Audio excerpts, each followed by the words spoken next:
day. My name is Dr. Boyce Watkins, and welcome to drboycetv.com, the home for intelligent Black people. I hope everybody's doing well. I want to say hi to everybody. I'm about to start class in a little bit, but I thought I would pop in and just say hello to my people real fast. Hello on Instagram. Also, my Instagram is the real Boyce Watkins. And also, before I begin, I'm going to start trying to remember to say this at the beginning of every podcast, that if you receive any sort of personal message from me that appears to be from me asking you to inbox me, or me saying, hey, peace, what's going on, sister?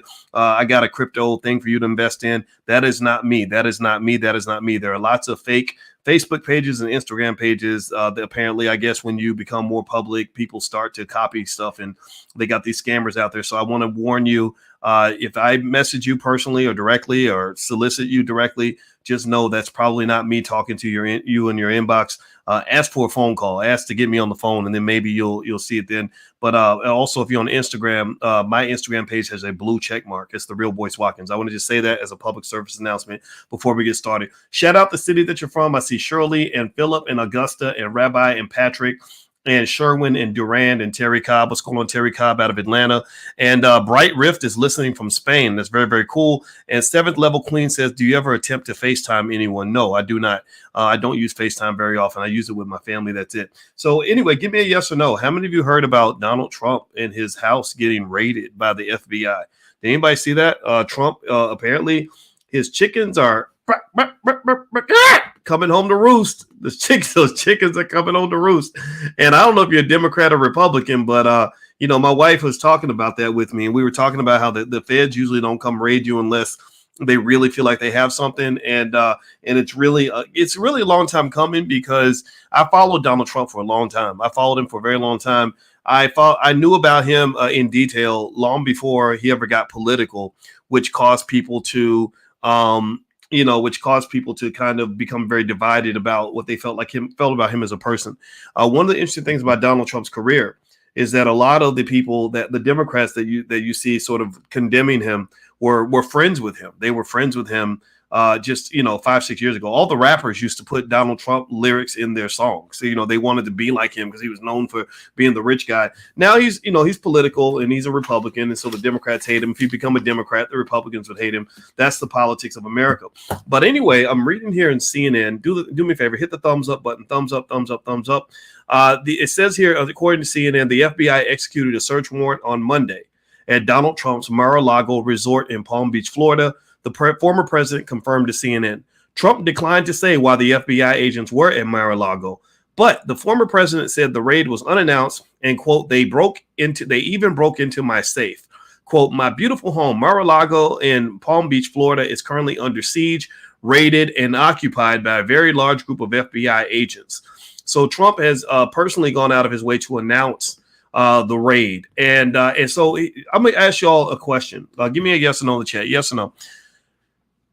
Do you think that this is going to be spun in Trump's favor? Do you think that this could be politically advantageous to him, that he's going to be able to use this in the next election? Like, oh, they're coming to get me. They're persecuting me. They're coming to get me. It's terrible. And I don't know what y'all think. I think it's ironic that he's announcing it, right? He's announcing it like, look at me. They look at what they're doing to me. And I wonder how what it's going to mean in the whole scheme of things. For all I know, it can mean nothing, right? It could literally not move the needle on any level.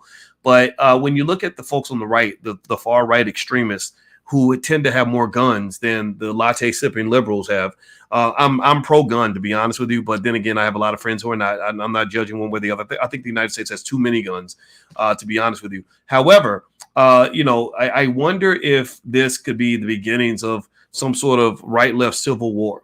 Right-left. This is not a race war. This is not a race war. The reason it's not a race war is because I know black liberals that are my friends. I got black conservatives that are my friends.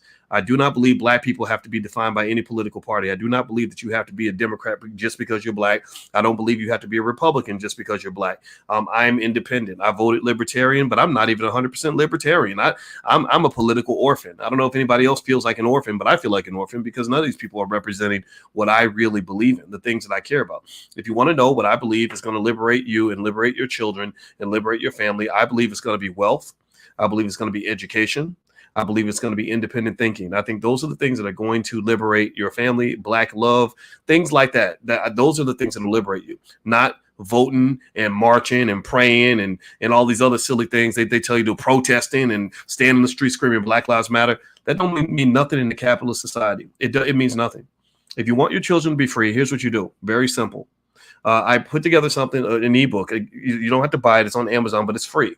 If you go to blackmoneyminute.com, that's the URL, blackmoneyminute.com. There's an ebook I put together with a $5 a day investing plan for kids, something that you can do with your child while they're young. By the time your child hits their 20s, they'll have hundreds of thousands of dollars in wealth.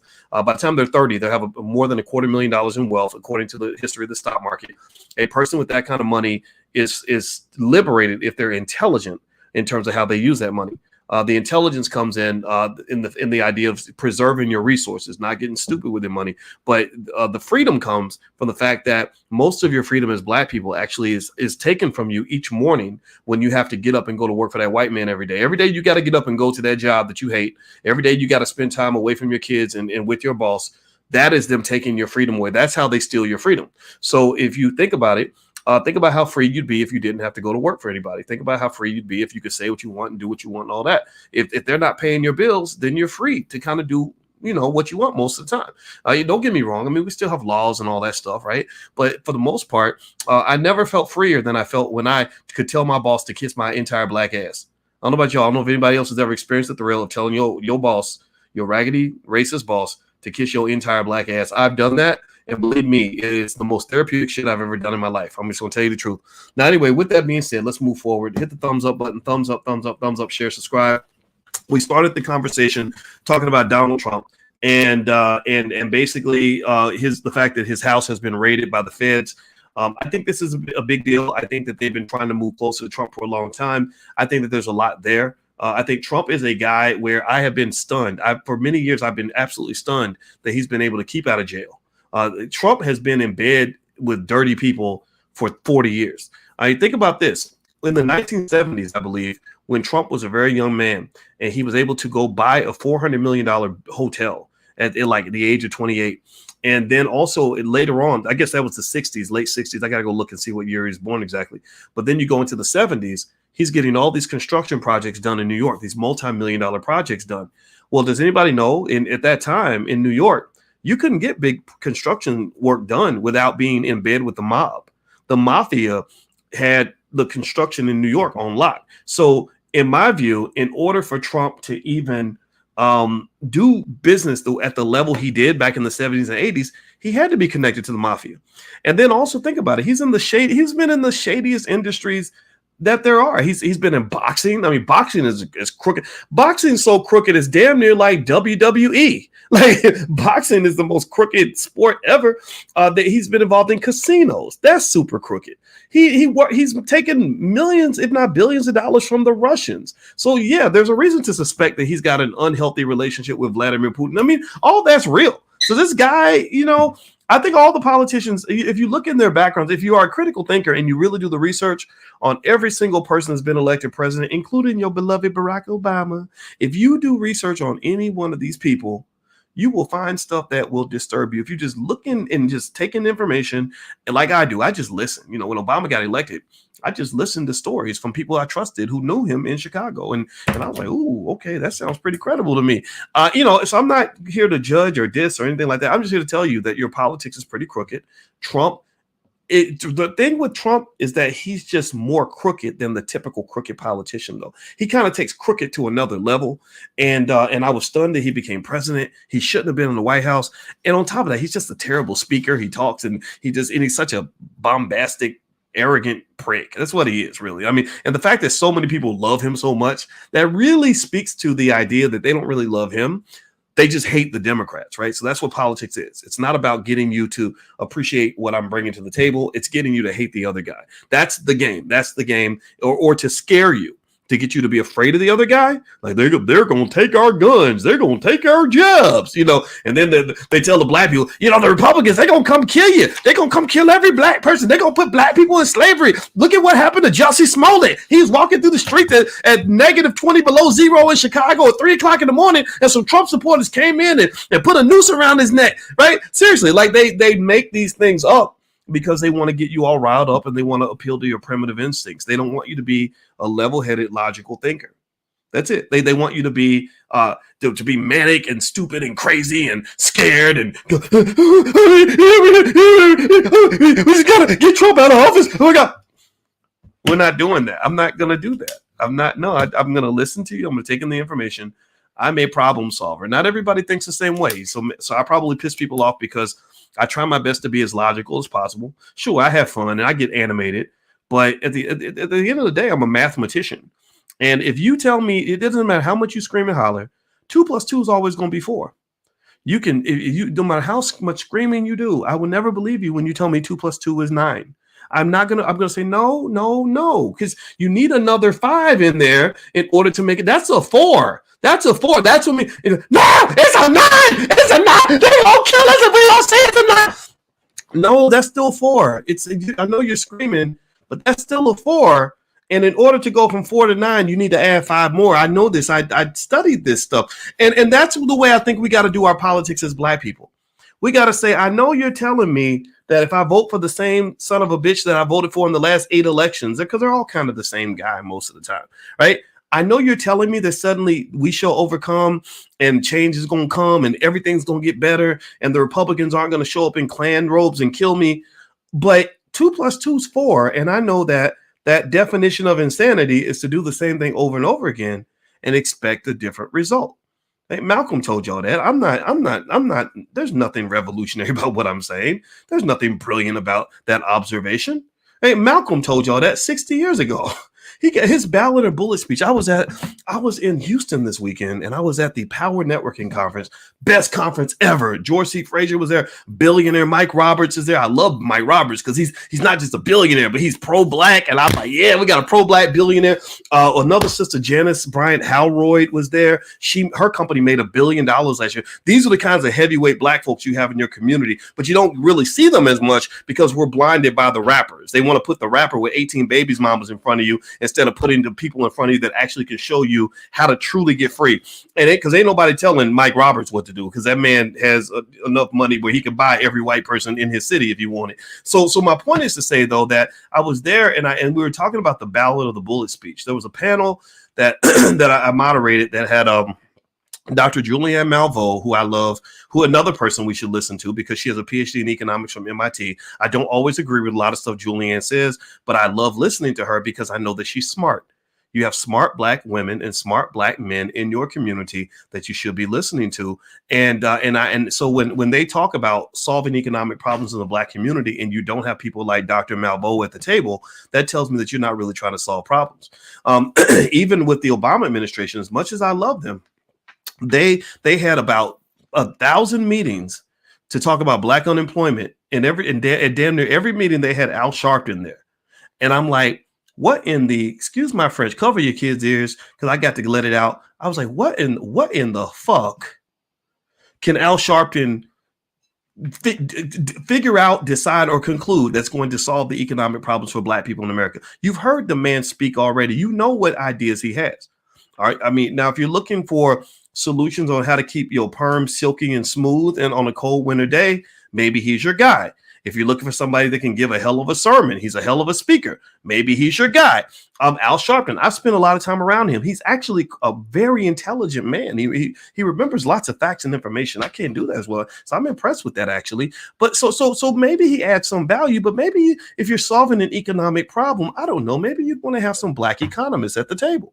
I don't know. What do y'all think? Am I crazy? Am I being radical again? Am I going to get in trouble for speaking out of turn? But maybe if you're solving an economic problem, you would want some economic thinkers at the table to help you solve the problem. If I want heart surgery, I need a heart surgeon. I don't bring a mechanic. Hey, if I want the electricity wired in my house, I don't call the babysitter. I call an electrician. Unless I want my house to burn down, unless I'm not serious about solving the problem. So as far as I'm concerned, I don't trust these politicians. I don't like Trump at all as a person. You know, he's kind of a weirdo and he's a narcissist and all these other things. But none of these people have your interests at heart. If you want your kids to be free, give them some damn wealth.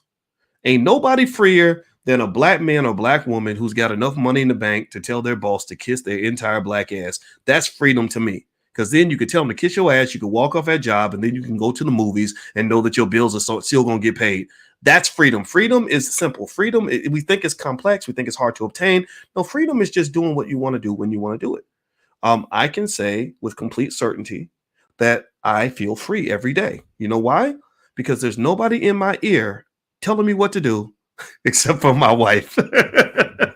Right? It's not my wife. And I believe she wants what's best for me. But outside of my wife, ain't nobody in my ear telling me what to do. And even my wife at the end of the day can't control me, right? So look for your freedom. Find your freedom where it lies. That's where it is. So with Trump, what do I think is going to come of this? I think that Trump is going to leverage this, as, he's going to be the victim and all this persecution, whatever. But one of the interesting things, just from a little piece of information here, is that the Republican National Committee has been paying Trump's legal bills, which are like $2 million a year because he's always in a legal fight. Two things I'll pick up from that. One is just as a matter of fact kind of thing. I think this is going to impact whether or not Trump runs for re-election, because a lot of people believe that if he announces or he announces too early that he wants to run for president, they're going to stop paying his legal bills, because even the Republicans can't stand Trump. They just tolerate him, but a lot of the Republicans don't like him. But number two, it also speaks back to economics. You guys know I always bring things back to economics. That's my expertise. That's what I love to talk about. If you're going to be in America and you're going to be a fighter, you got to have wealth to be a fighter. It is very, very hard in America to fight anything or anybody if you don't have economic strength, because if you do not have economic strength, then the people that have the money are going to eventually suck you into slavery. I know a ton of activists who will protest Black Lives Matter all weekend, hold up the picket signs and run around, march and rally and pray and sing and scream. And then guess what? On Monday morning, they have to put down their banner and go and work for a capitalist for 8 hours a day. There's some capitalist who is responsible for paying their bills. So the reality, Black people, that you got to understand, the reason why it's very important for you to fulfill this mandate, the mandate I have on you, is that by the year 2070, I want Black people to be number one on earth when it comes to economic preparation. The reason this mandate is very important is because you cannot fight an oppressor and beg from the oppressor at the same time. You cannot put your fist up and your hand out at the same time. I can't sit here and say I'm going to fight the power, but yet I'm trying to fit into the power, or I'm trying to beg for something from the power. Or I can't look at a man and say I'm standing up to you, but yet I'm going to get beneath you at the same time. Or I can't say, look, I'm going to fight back, but then say, hey boss, but can you buy me lunch? Can you give me a place to live, sir? I can't do that. I cannot be powerful and beg at the same time. It doesn't work. It's very weird. It's not. You can't, it just doesn't work. So ultimately, if you're going to achieve this thing called equality, we talk about equality a lot, and equality in the sense of having people see you as their equal or as their peer, then you must show up as their peer. If you show up begging and you show up weak, then they will never see you as their peer. They will always see you as inferior. And the Black folks I roll with don't want to be inferior. We want to be powerful. So give me a yes in the chat if you and your children are going to be powerful one day. Give me a yes if you are pursuing true Black power and you understand the role that economics plays in your Black power. If you could put a yes in the chat for me, that'll let me know that this conversation was worth it. Now I got to run out of here. We're about to do our options investing class. If you still want to join, you can actually go to drboyceprime.com. The big thing that we're really digging into is basically what I call how to make money without working. We are intensively training our students on how to make money by selling stock options. We have a discount if you want to join at the early bird rate. You can go to the site. If you use the annual option, you can type in annual offer. All one word on the checkout page. If you want to do the monthly offer, you can type in monthly offer, all one word on the checkout page. The website is drboyceprime.com. If you're on Instagram, there should be a link in the bio, and you can use these codes to get your discount. Okay, so feel free to join us in class. I'm about to run out of here and go meet with the students, but God bless you guys. It was real, and I hope you have a great day, and I'll check back in again with you real soon. Take care. Love you. Talk to you later. Peace.